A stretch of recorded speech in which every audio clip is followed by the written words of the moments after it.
Greetings everyone, Frogman here, and today I'm going to teach you how to remove corgi fur from a shirt.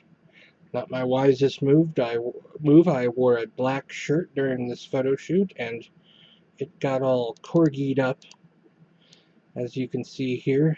Uh, Corgis shed like a mofo, so uh, now I have the pleasure of removing the fur in Photoshop. Now there's two levels to this. There's one level where if you're lucky, you can do it very easily, and if you're not lucky, you kind of have to uh, take your time and do it a little slower. So first thing I always do is duplicate my layer. I can do this with Control J, or you can go over here, right click, hit duplicate layer, and this just makes sure we have a safety layer that hasn't had anything done to it, just in case we screw up in some horrible fashion. And we're going to go ahead and take the lasso tool, and all we want to do is draw a rough selection around the area that has fur. Doesn't have to be perfect, but just kind of encompass most of the area that has the oh, what did I do there? Most of the fur problems. So I'm just going to make a selection like that. And next thing we're going to do is we're going to feather this selection. The effect we're going to do could end up giving a noticeable edge.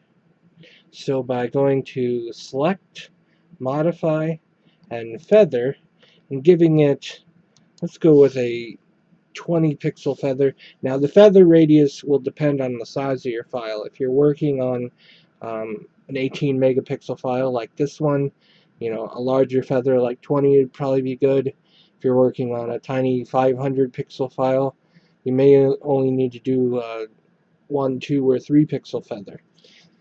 And what the feather does is it makes a transition from the area outside the selection to the area inside the selection. It smooths the effect so that it kind of blends in and keeps you from having that hard line right where your selection was. Alright, next thing we're going to go to is filter, noise, and then dust and scratches. Now the way this works is you start with your radius, and you want to increase the radius a little bit at a time, and you just want to do it until the hair goes away. So that's still there, still there, still there, and we're gonna have to fix these little snout marks that he made a different way. So we've got all the hair pretty much disappeared, and then the threshold, this brings back the texture, and what you want to do is increase the threshold so it brings back the texture but not the hair. So if you bring it back too much, the hair will reappear.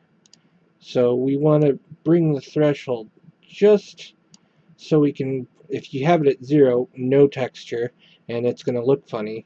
So you just bring it back enough that the hair is gone, but the texture of the shirt stays. And it looks like around 6 is good for this. And then you hit OK. And if all went well, you can look at this and all the hair is magically gone. The texture is retained in the shirt. And when you look at it from out here, it doesn't even look like there is ever any hair. Now, there were some snout patches I mentioned, and these can be taken care of pretty easily. Go over here to the patch tool, it's the third one down, and make sure it's set to normal. And we just want to draw rough selections around the snout marks, like so, and then you click and drag to an area that doesn't have snout marks. And you just get rid of the major ones. Looks like I dragged to a place that had snout marks. And then you just click and drag, and the patch tool is good at maintaining texture as well. That's the main thing. If you lose the texture of the shirt, it's going to look like you did something to it. So, we're getting rid of the snout marks, and I think that looks pretty good. And then when you zoom out, looks like a completely clean shirt, never contaminated by a corgi. Now, here's the thing. This does not always work as easily as it did there. I was wearing a black shirt and the hairs were very defined, and I was able to keep the texture, and it all worked out nice and lovely. But that is not always the case, and when that happens, you may have to go a little more complicated with this technique. So we're going to create a duplicate layer, and this time it's for a purpose and not just for safety. And what we're going to do is we're going to go ahead and do our filter and noise, dust and scratches, and we find, you know, our good point, and we do our best with the threshold to find that spot where the texture is still there but the hair is gone. But sometimes that may not be possible, and it ends up looking vastly different. You can't maintain the texture, and so it may end up looking something like this, and as you can see, it's really blurred and the texture's all gone. So what we do is we get it the best we can, we hit OK, and then we're going to create a layer mask. And it's this little thing down here, and what you want to do is hold Alt when you press the layer mask, and what that does is it inverts the layer mask to black, so it hides everything we just did. And then we're going to take a brush, and a fairly soft brush. This one has a hardness of 0, and on a layer mask, black will hide things and white will reveal them. So what we want to do is paint with white over our little hairs. Just make your brush a little bigger than the hair, and then just paint over the little hairs. And by doing it in this more manual fashion, it's just a tiny sliver,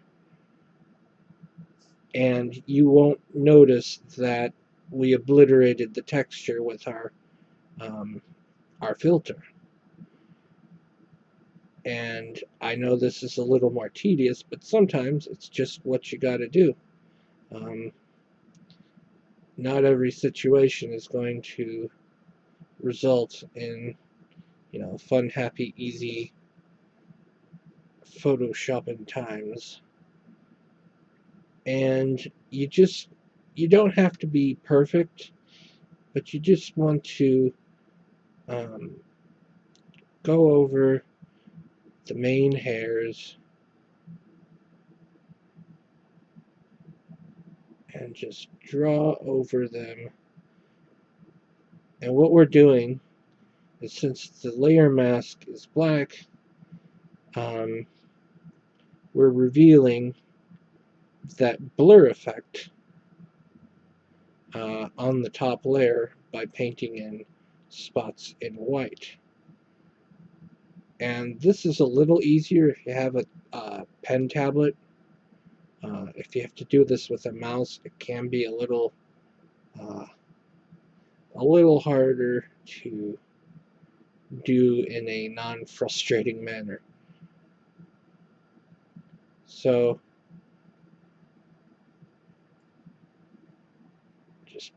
painting out all the little hairs. And it doesn't take as long as you would think.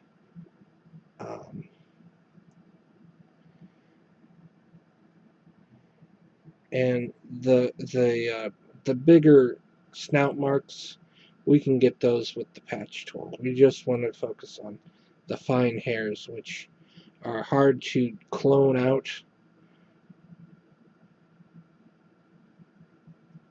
And Dust and Scratches does a better job. So as you can see, we didn't disrupt the texture, and we got rid of the hairs. And even if the texture still doesn't look right, another thing you can do is click off the layer mask to the actual layer, go to Filter, Noise, and Add Noise, and you want it on Gaussian monochromatic, and you can actually add, I'll show you too much noise, but you add just enough noise to simulate texture. And so looks like about one. And you probably can't see this, but the places that were a little blurry before, I've given them fake texture with Add Noise so that they blend in with the rest of the shirt. And then we can merge these layers and go to our patch tool and start getting rid of the snout mark places.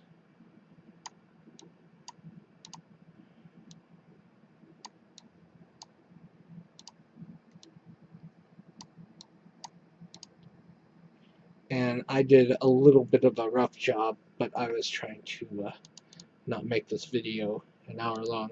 But as you can see, most of the snout marks, the hairs are gone, texture was maintained, and I have saved the day with Photoshop. No more corgi fur. I hope this was helpful, and I hope this helps anyone who also has corgis and black shirts. Take care.